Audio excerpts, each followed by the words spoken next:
Ako sa 5 something, 5:14 pa lang ata lang. Kaya pa ako gising 4:30.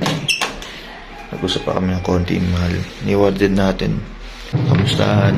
Kasi maaga ako natulog agad eh. Pagod. Maaga ako gumigising. Saka, natapos tayong project. Ngayong umaga maglalaba muna tayo ulit. Kumot naman, saka mga tuwalya.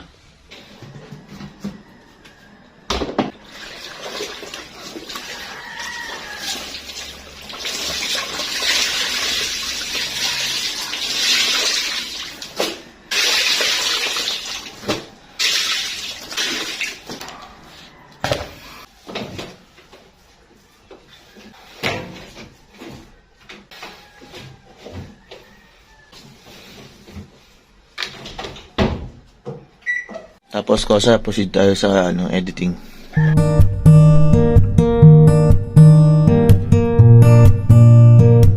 Ako sa 5:59 AM na.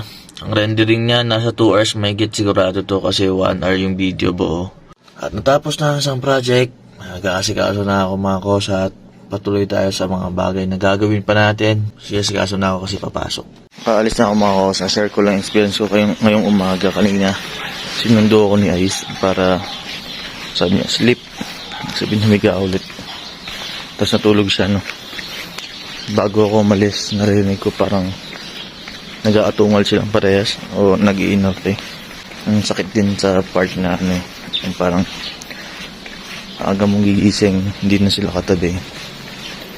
Tapos nag-aasikaso ko sa side hustle mo na maagang maaga. Gigising sila, wala ka. Tapos pag uwi mo, pagod ka naman. Parang sakit din sa part ng pagiging bata yun sa kanila. Sa pagiging tatay na wala ka lagi. Habang lumalaki sila. Ganun.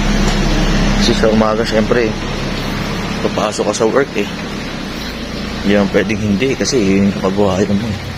Para sa akin, yung mga soon na magiging tatay, gawa kayo ng paraan para magkaroon ng maliit na negosyo o business para kasama nyo lang lagi yung buong pamilya nyo. Kasi ngayon parang bilis eh. Si Ice 3 years old na, si Lou 1 year old, pero pagkasama ko sila sa bahay parang kaya mo na to. Kaya nila magbasa, nakakabaggit na ng salita, mga ganun. Bilis lang ng panahon sa oras mga kosa. Kaya sulitin nyo na. So, mas maganda mag-isip na kayo ng nasa bahay lang kayo. Saba, 3 PM. Bedtime. Hi, Mal.